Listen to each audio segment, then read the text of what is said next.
آج کی ہماری یہ کہانی محبت کی جیت ایک بہت ہی اہم سوال کے گرد گھومتی ہے، ایک ایسا سوال جو شاید ہم سب کبھی نہ کبھی خود سے پوچھتے ہیں۔ تو سوال یہ ہے، کیا واقعی صبر اور محبت میں اتنی طاقت ہوتی ہے کہ وہ ہر مشکل، ہر دیوار کو گرا سکیں؟ چلیں اسی سوال کا جواب تلاش کرتے ہیں اپنی آج کی کہانی میں۔ تو چلیے کہانی کا آغاز کرتے ہیں، ایک نئی شروعات جہاں امیدیں ہیں، خواب ہیں اور ایک خوبصورت مستقبل کی خواہش ہے۔ ملیے علی اور مریم سے۔ ان کی شادی کو ابھی 6 مہینے ہی ہوئے تھے۔ یہ وہ وقت تھا جب زندگی خوشیوں اور نئے نئے خوابوں سے بھری ہوئی تھی، لیکن انہیں اندازہ نہیں تھا کہ آگے ان کا کیا انتظار کر رہا ہے۔ لیکن جیسا کہ اکثر ہوتا ہے، ہر کہانی اتنی سیدھی نہیں ہوتی۔ اس گھر میں ایک اور رشتہ بھی تھا، ایک ایسا رشتہ جو مریم کے صبر اور محبت کا سب سے بڑا امتحان بننے والا تھا، اور وہ تھیں علی کی والدہ۔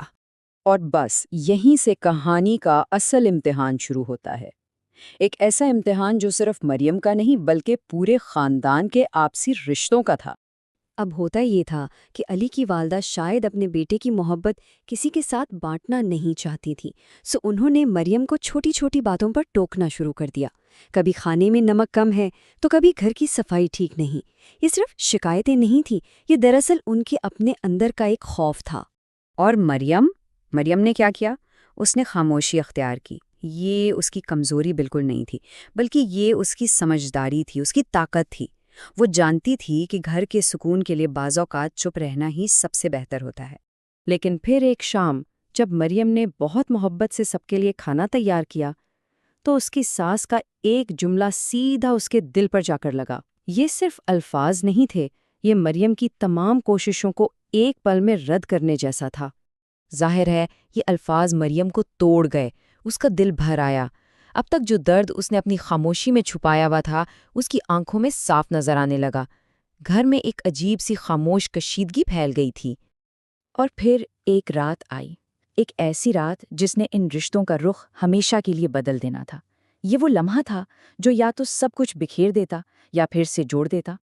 رات کے اندھیرے میں اچانک علی کی والدہ کی طبیعت بہت زیادہ بگڑ گئی، اور سب سے اہم بات یہ کہ اس وقت گھر پر کوئی نہیں تھا سوائے مریم کے، وہی مریم جو ان کی تنقید کا نشانہ بنتی تھی۔ اس ایک لمحے میں مریم نے پچھلی ساری کڑوی باتیں بھلا دیں۔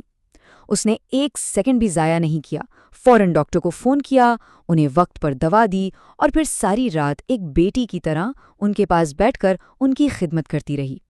جب ڈاکٹر آئے تو ان کے الفاظ نے سب پر حقیقت کھول دی۔